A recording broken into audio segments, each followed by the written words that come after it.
Chris Yandex, C1 Review, covering Las Vegas and the world. If you haven't already, please hit that like button below and please hit that subscribe button below to keep up with everything we have going on here at C1 Review in Las Vegas and beyond.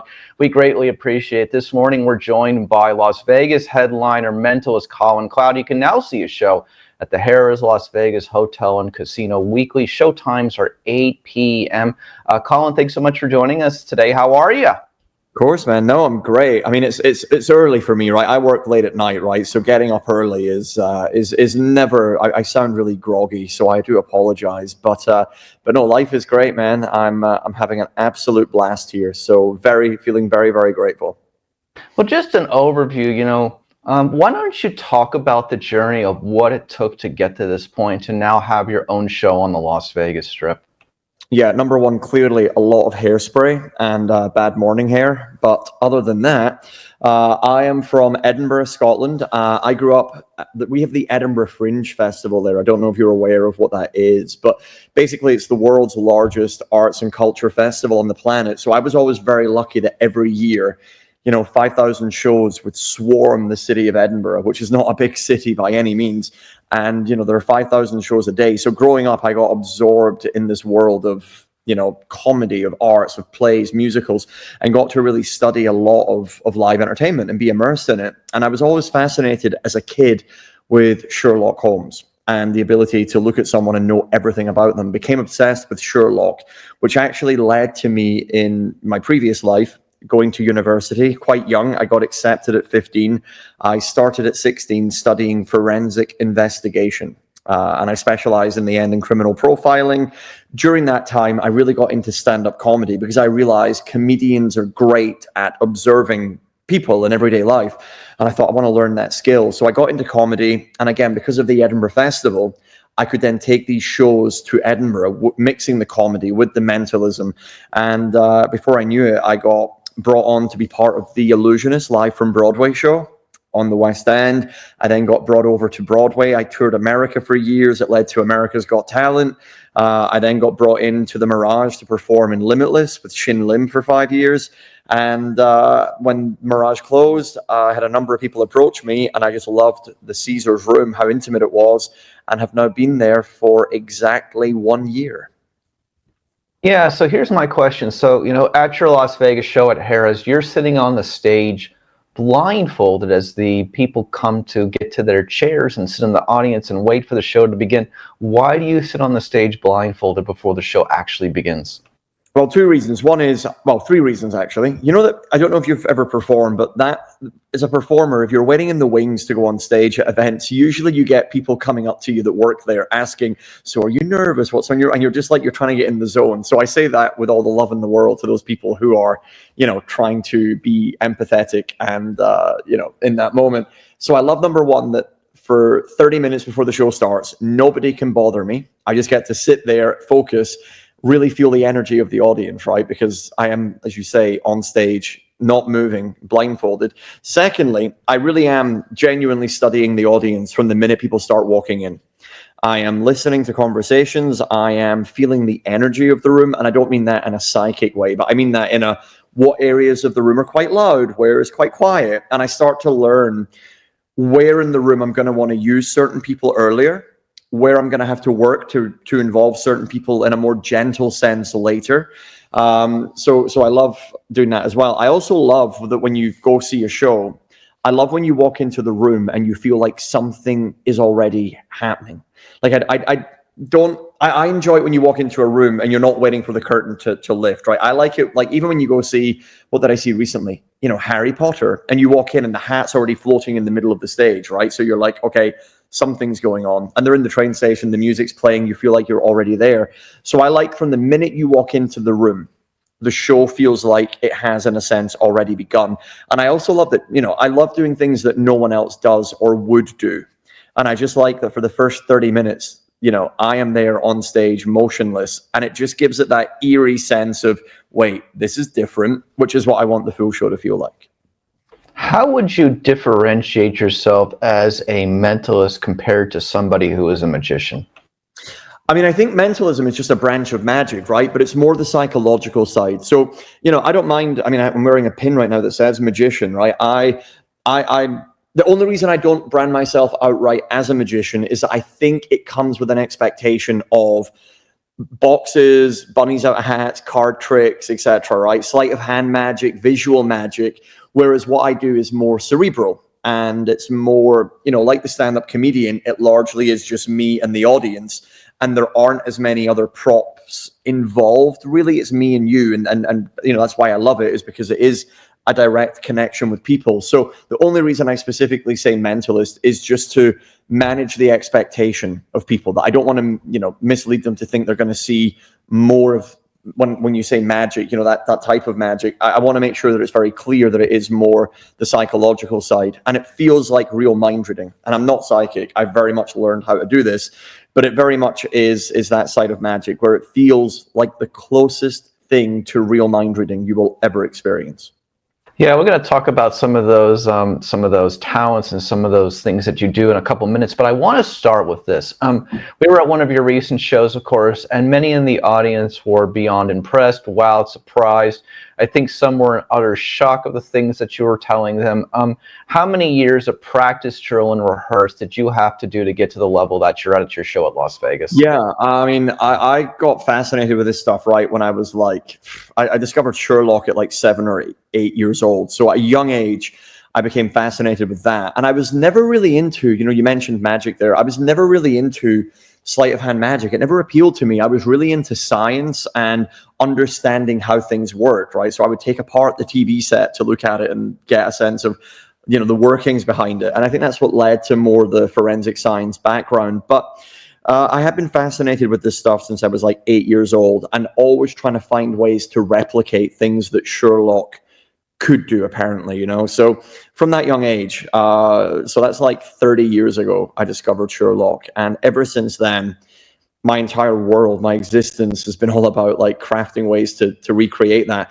And then there's the stage side, being in front of an audience. I mean, I say in the show that as a kid, I was very shy, very reserved, very introverted.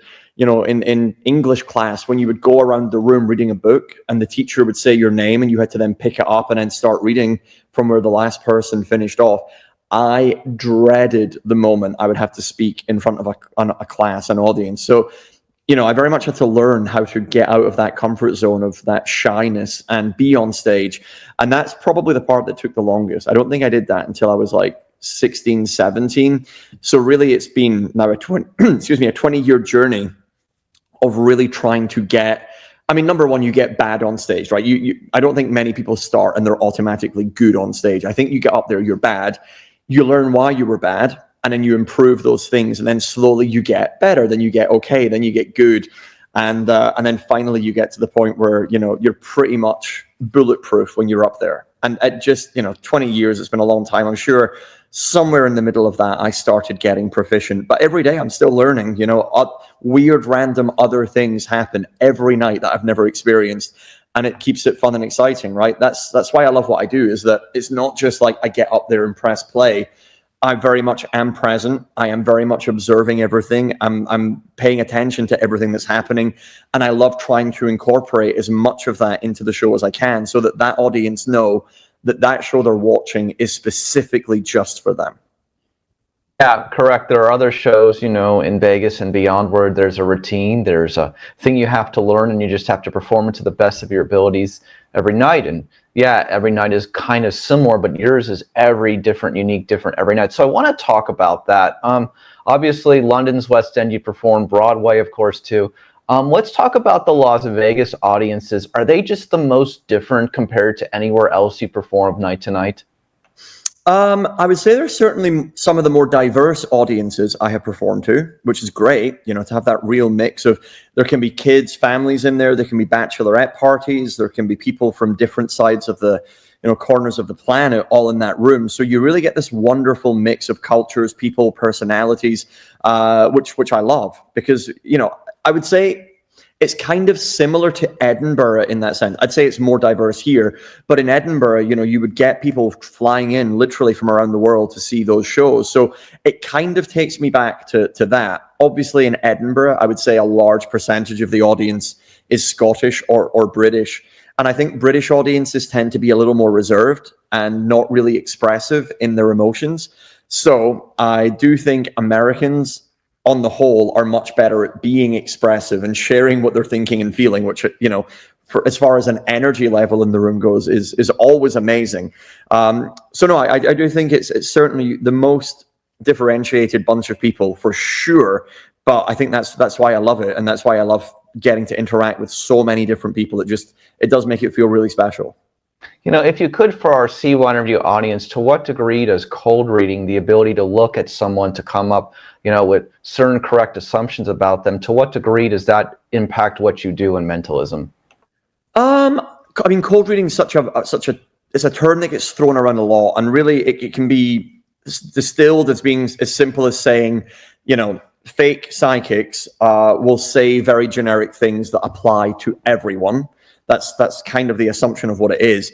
Whereas what I do is I've found ways to be able to say very specific things, because it's like anything. Again, I'm not psychic. I have learned how to do this, and I've got a great memory, and I very much have learned that different types of people, different personalities of people will result in very different outcomes. And I've just done it for so long. It's like driving a car or riding a bike. The more you do it, the less you think about it as you do it, right? So when I say it's now intuitive, again, I don't mean that in like a psychic sense. I just mean that I have done this long enough that I know that when I engage certain types of people and I am in control and put them in certain scenarios and environments, I know they're going to behave and react and respond in a very limited number of ways, which to you in the audience feels like an infinite number of ways. But having done this for so long, I just know exactly what those outcomes are. So more than just cold reading, I think it's more, it's more cold responses, in that I know the responses people are going to give, and I can tie that up and make that look like something grander than perhaps if you watch my show 1,000 times, you would start to see certain patterns repeat. But no, cold reading it's a fascinating skill set.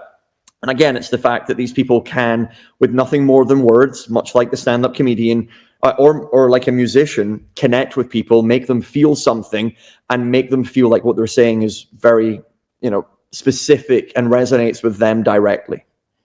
Here's what I'm going to say to you. So all of these skills and all of these talents that you have learned over your life, how could someone in their general life use some of these skills to maybe, move up in the business world, help them become better in social settings, help them achieve the goals that they want to in life? What would you advise for people to start with? Yeah, I mean, I think using what I do in a business sense could, using these skills for the wrong reasons could make you a very narcissistic individual and probably pretty disliked. So I wouldn't recommend. I mean, I'm very much using these skills for entertainment and fun, and Absolutely. my goal is to make everybody else the stars of the show. But Chris, it sounds like you're trying to plan world domination here, is what it's coming off as. Which, no comment. But in a real sense, I think the ability in real life to connect with people and to get out of our shells and be able to really connect with people on that empathetic level. I think the big things people could learn, number one, is to like really pay attention. Like, how often do people ask, you ask someone their name and you instantly forget it, right? And it's because, and I think during the show, I'm good at memorizing like 20 or 30 names of people in the room. Absolutely. And I think the big reason for that is that so often we go through life and we ask questions of people and we're not really paying attention and we're not really listening. And I think the big thing I learned from Sherlock is, he says you see, but you do not observe. And I think what I'm very good at is being present, is paying attention. And I think people really feel the difference when you ask questions and they can really feel you listening, as opposed to just like that glazed over look in your eyes. I think that's a massive factor, first of all, because when people know that you are present with them, it helps make them feel more comfortable, more relaxed. They feel more understood, more valued, and ultimately they like you more as a human being. So that's a big thing, right? Is being able to actually be present and listen to people. The memory skills that I mentioned there as well, like that is a big factor. Like through university and stuff, being able to memorize vast amounts of information very quickly. I would highly recommend people look at memory skills and books by people like the best one is, I think, Harry Lorraine's How to Have a Superhuman Memory. And he really breaks down how to memorize loads of information like very, very quickly. And I think that's a skill that if more people had, they would feel more relaxed, especially when, you know, if you have to give a presentation, the fact that you have all that information there, especially in a business sense, that would be very beneficial. And then there are just other books that are out there on, you know, communication and effective listening that I think if you do a Google search, you'll find, you know, the top hits. And I think those are the real skills. The memory and the awareness are two of the biggest things that have really impacted me positively, especially in a performing and real world sense. Yeah, I mean, listen, it's the ability to wake up and to understand the environments that you're in at any given moment and realize what's going on in a room. And if you're able to open that part of your mind up, a lot of things are possible in life, right? Yeah, I think that's very, very valid. Yeah, I think a lot of people go through life like zombies, especially now with cell phones in our hands constantly. We are very much snapped out of reality now, and we all are very much in the matrix. So yeah, I think that's very, very pertinent. Yeah, hopefully some of the audience doesn't remember the Matrix, but hopefully more will, obviously. Unbelievable. Like, all right. Anyway, so let me move on to this. A couple last ones for you. You know, you think it's harder than ever to keep the secrets of mentalism, you know, behind the curtain because of social media and all this stuff on the internet today? I mean, here's the thing. Again, number one, I'm not trying to convince anyone of anything, right? So I'm not going out my way to make you think I have psychic powers. My goal is, I'm an entertainer. My goal is to give you the most amazing 90-minute experience that I possibly can. You know, well, technically 2 hours, because as we said, for 30 minutes, I'm sitting on a stool blindfolded before the show starts. But for that 90 minutes when I'm performing, you know, the goal is to get people to not, you know, people used to say, suspend your disbelief. I'm the opposite. I'm like, bring your disbelief. I want to try for that 90 minutes to help you feel real magic, right? In a world that is now full of cynicism and just, you know, with so much going on in life, I want to encourage you to escape that and feel real magic for that period, you know, and just for a little while remind you, not to convince you that anything is possible, but to remind you of what it feels like when it feels like something's impossible, you know, and it's two very different things. I'm not trying to convince you again of anything other than the show is entertaining and it's designed to get you to challenge the way that you think. But, you know, if anyone wanted to learn the basics of mentalism, they're out there. The same way that you can go learn, there's two very different things, right? You can go learn to play piano, but being able to, knowing how the piano is played and being able to play the piano are two very different things. So I do think people that even know a little bit of how some of magic or mentalism works, they can still appreciate it even more because they understand how difficult, you know, what I'm doing is. And also when you know some of it, when you then see that, I mean, I've written a lot of books for mentalists over the years and written a lot of my own, created my own techniques. And the show basically is, you know, it's all of my best work from the last 20 years, things that I've never released. So what's great about, I hope, what I do is that even if you know a little bit of mentalism, you see that I'm not doing any of that stuff.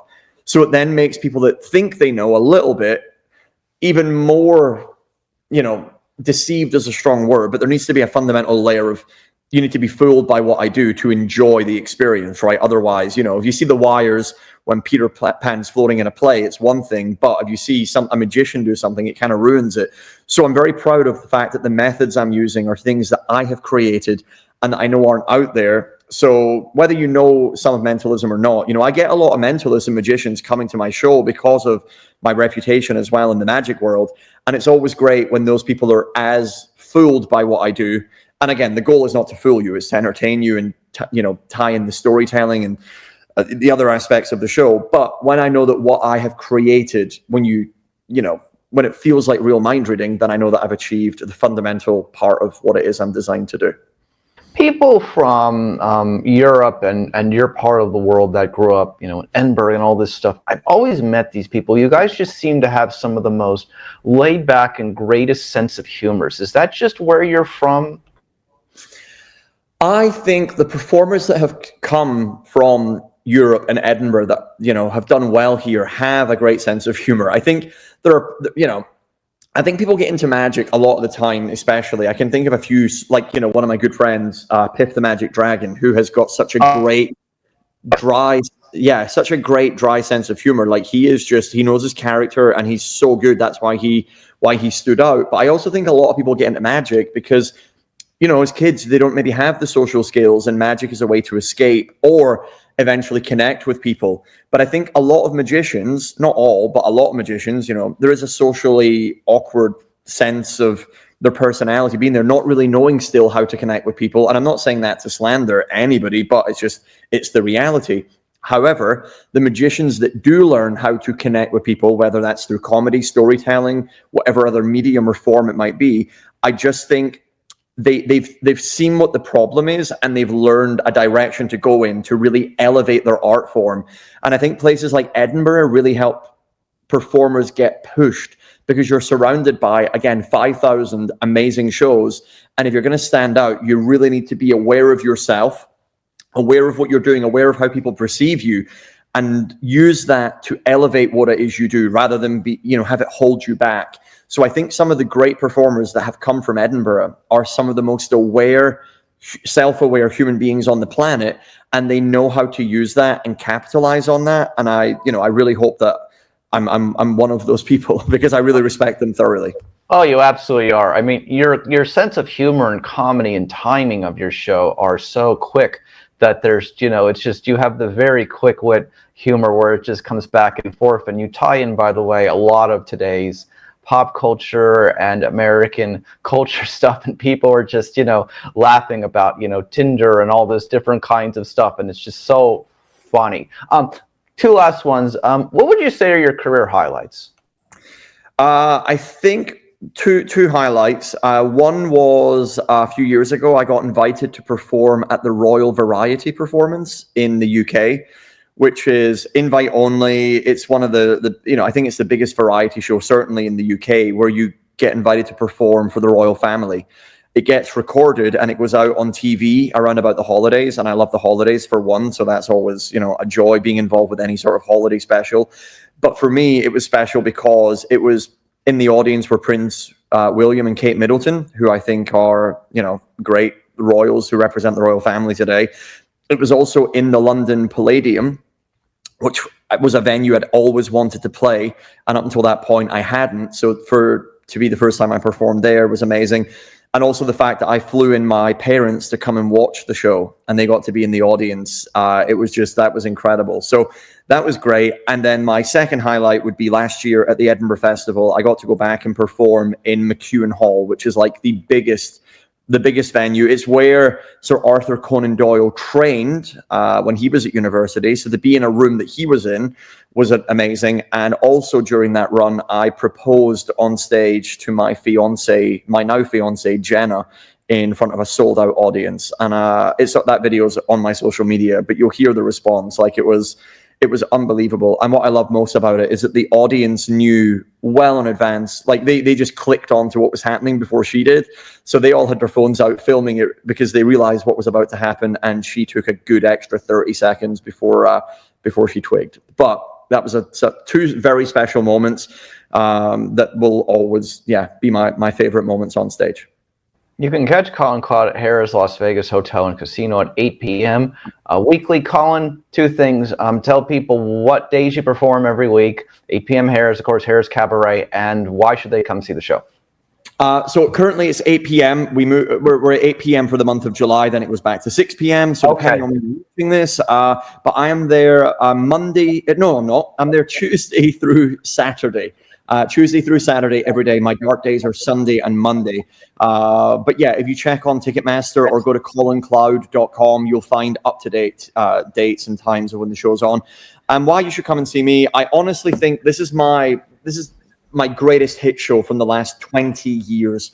The feedback from the show has been phenomenal, but I really believe that it's one of the most amazing, funniest mentalism shows on the planet, based on audience feedback, thankfully. The reviews for the show, there have been countless 5-star reviews from real people, whether it's been bachelorette parties, whether it's been families with kids. There's been a vast variety of people in that room, and they've all walked away having thoroughly enjoyed it. So I think it's perfect for any group, age, audience type that are coming to the show. There's great variety in the show, and I really think people are going to be blown away. I hope, anyway. And thanks to my amazing team of writers and directors, I've made sure the show is the best that it can possibly be. So honored, excited to share it with everyone. And yeah, my goal is to guarantee that everyone leaves having had a mind-blowing, phenomenal experience.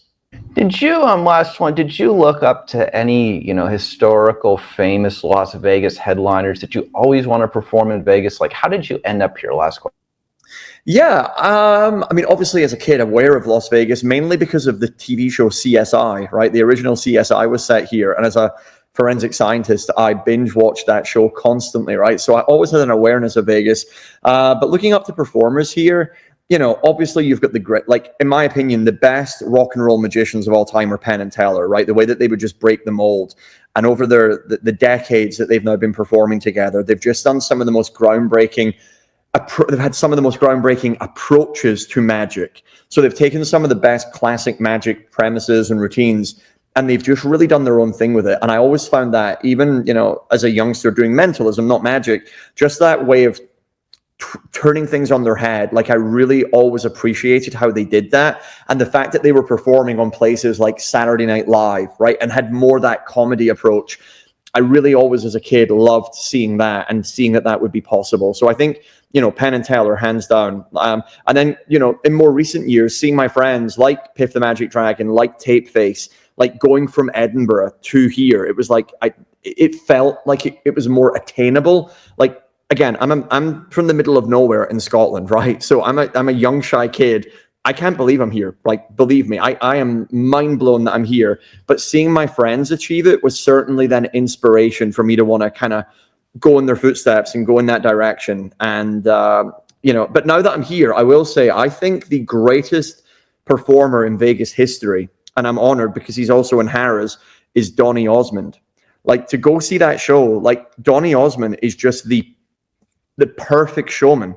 Like, that entire show, like, if you want to see a professional performer who is still to this day, from childhood to now, in love with their craft and sharing that passion and energy with an audience, he is now, I think, my biggest inspiration. Like, watching him years ago reminded me of how important it is to be present and to give and to share and to love every moment that you're on stage with that audience. So now whether I get 300 people in my room, whether it's 100 people, I am always honored that those people showed up, and I want to give the best performance I possibly can. And that was from seeing Donny Osmond, and just that sheer, again, passion ooze from him. And so now I think my new hero in Vegas is Donny Osmond. That is so great. Colin Cloud, weekly, Harrah's Las Vegas Hotel and Casino. Go see the mastermind. Thanks so much for being on C1 Interview today, Colin. Thanks for your time, everyone.